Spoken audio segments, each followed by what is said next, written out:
lolo, imo kulo, imo kalag, imo bakero.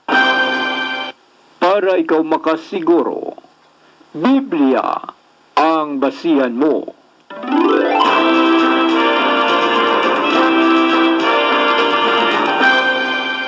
Diri sa Kape Kagpandisol.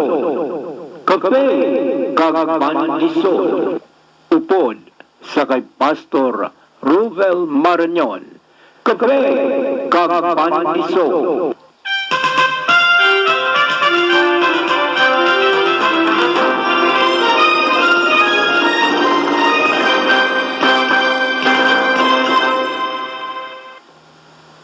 Kagkaron ang alagad sang Ginoo. Good morning, good morning, good morning. Samtang nagapangapi ka mo ka nagakahon sang pandesal sa sini nga kagahon, upod nyo naman si Pastor Rubel Marañon magpanga-faith kag magkaon pandesal. Kaya ini nga programa ginatiguluhan ka faith kag pandesal.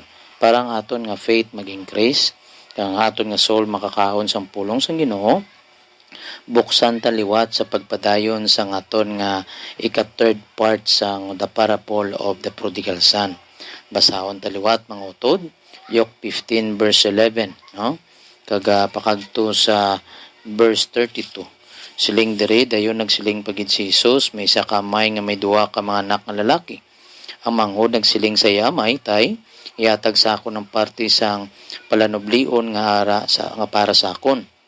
Gani, ginpartida sang amay sa duwa niya ka anak, ang iya pagkabutang. Sa tapos ang pilakadlaw, ginbaligya sang manghod ang yabahin sa pagkabutang kag naglakat nga dala niyang kwarta. Nagkagto siya sa malayo nga lugar sa diin, ginuyangan niyang iya kwarta sa patuyang nga pangabuhi, ginurot niya gasto ang tanan niya nga kwarta. Dayon nagabot ang dako nga tigulutom sa sadto nga lugar kag nagpigadong iya pangabuhi. Gani, nagpamugon siya sa isa sa mga pumuluyo sa sadto nga lugar na nagpadala siya sa uma sa pagsagod sa mga baboy. Buot niya kung tani nga sudlan niya yan sang bahog sa mga baboy, pero wala sang may naghatag sini sa iya. Sa hulihin nakamarasmas siya kag nagsiling, ang tanan nga may mumugon sang ako na may pagkaon nga nagasulubra lang, kag akuya daw mapatay na sa kagutom. Magatindog ako kag magakagto sa ako na may, kag magasiling sa yatay, nakasala ako batok sa Dios kag batok sa imo, hindi na ako takos nga pagatawgon pa nga imo anak. Kabiga ako nga isa sang imo mamumugon. Gani nagtindog siya kag nagpahuli sa yamay.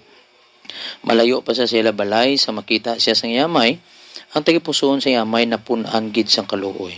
Gani nagdalagan siya kag ginako sang anak kag ginhalukan. Nagsiling anak tay, nakasala ako batok sa Dios kag batok sa imo. Hindi na ako takos nga pagatawgon pa nga imo anak. Pero ang amay nagtawag sa mga sulugoon, dali kamo dala ninyo diri ang labing matahom, gid nga bayo kag ipasuksok sa iya. Suksok sang singsing, ang iya tudlo ag sang sandalya sa iya mga tiil. Dayon kuwaan ninyong pinatambok nga tinday sang baka kag iyawa ini. Kay mahiwat kita sing punsyon kag magkinasadya. Kay ning akon anak na patay pero karon nabuhi, nadula siya pero karon nakita na.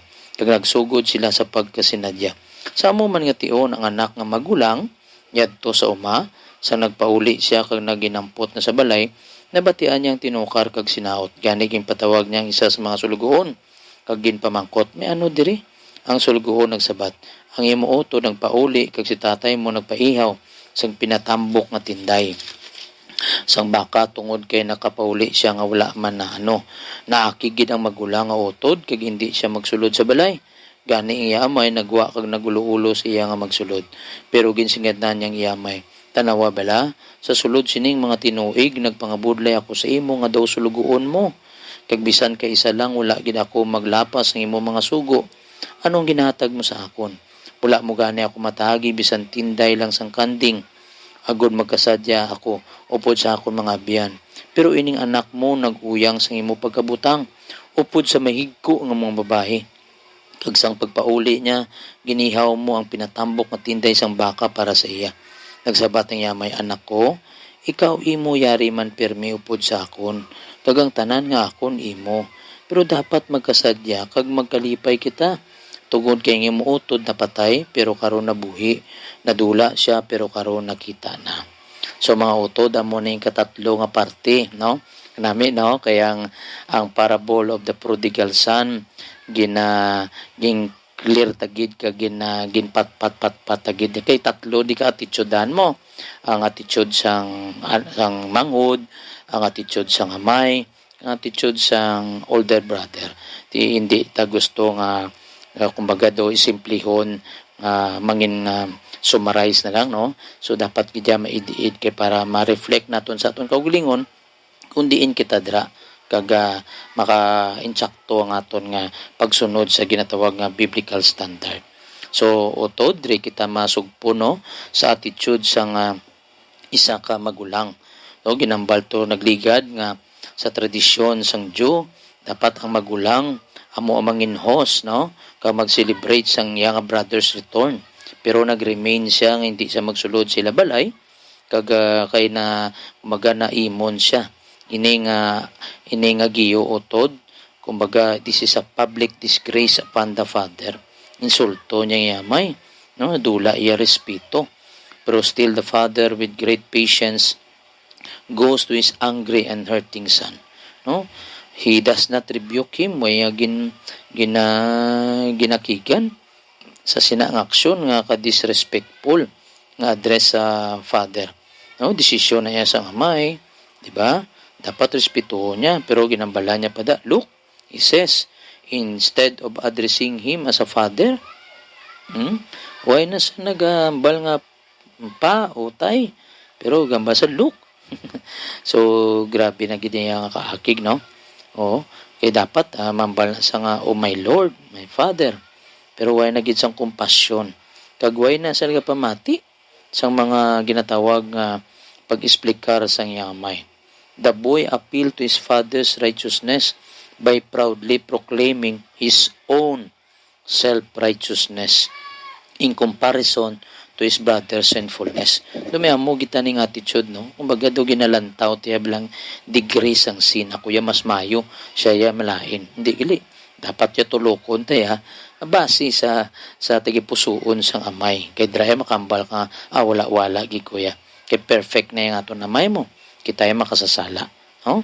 By saying this son of yours, lingida yan sa iyang amay. Grabe nga pag do confident pa sa mga ambal, no?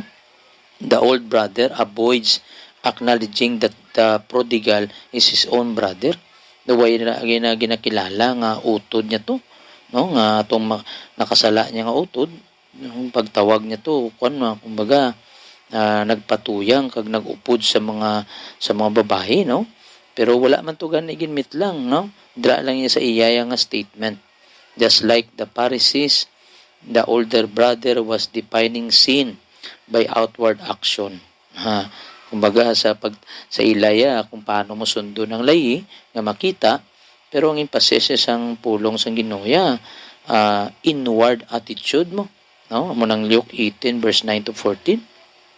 In essence, the older brother is saying that he was the one worthy of the celebration. Tani ako niyang nagselebra sini. And his father had been ungrateful for all his work. Now the one who had squandered his wealth was getting what he, the older son, deserved. No, ato pa yang wala nagsunod sa imo, amo pa yang gitagahan mo sa selebrasyon. Nya ako tani nga nagsunod sa imo, ako ya ang may selebrasyon sina. The father tenderly addresses oldest as my son. Grabe, no? Dapat makakig na to sa mo, pero wala. Gintawag niya pa nga anak. Kaging correct niya ang ginatawag nga sala nga paminsaron sang iya nga magulang nga bata. Ginambal niya dra nga this brothers of yours. Kumbaga ginpa-inchindi liwat siya. Maski ano na ka makasasala, utod mo man na gyapon. Labi, no? So kabay patani amo man na ato, no? Maski ano ka sala sang aton utod ta na gyapon. Maski ano ka kumbaga maski ano sa pagtan-aw mo nga daw sala ang imo nga amay, hindi mo gid madula dapat ang respeto mo maski maayo ka pa nga anak. Kaya niya desisyon dapat upod kada sa nga desisyon. The father's response we had to celebrate, suggest that the elder brother should have joined in the celebration, as there seems to be a sense of urgency in not postponing the celebration of brother's return. So, the older brother's focus was on himself. Iya lang kog lingon. Kamo na ang resulta, way sa kalipay, maski nagbalik ng iya nga utod. He is so consumed with issues of justice. Anong layi daw na law? Iniquity that he fails to see the value of his brother's repentance. Why na ito makita nga nangayo, nagidya patawad ang iya nga utod. No? Naghambol na. Ang nakita niya, anong dapat sa layi. No? He fails to realize that anyone who claims to be in the light but hates his brother is still in the darkness. Muna ginambalda sa 1 John 2 verse 9 to 11. Whoever loves his brother lives in the light, and there is nothing in him to make him stumble. But whoever hates his brother is in the darkness. He does not know where he is going because the darkness has blinded him.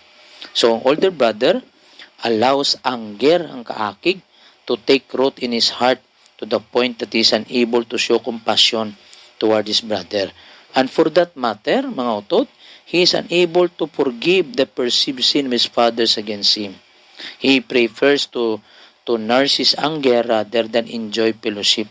Dugin tatap niya pa yang iya nga kaakig, no? Kaysa sa mag-upod sa kalipay nga nagbalik ng iya utod. He chooses suffering and isolation over restoration and reconciliation.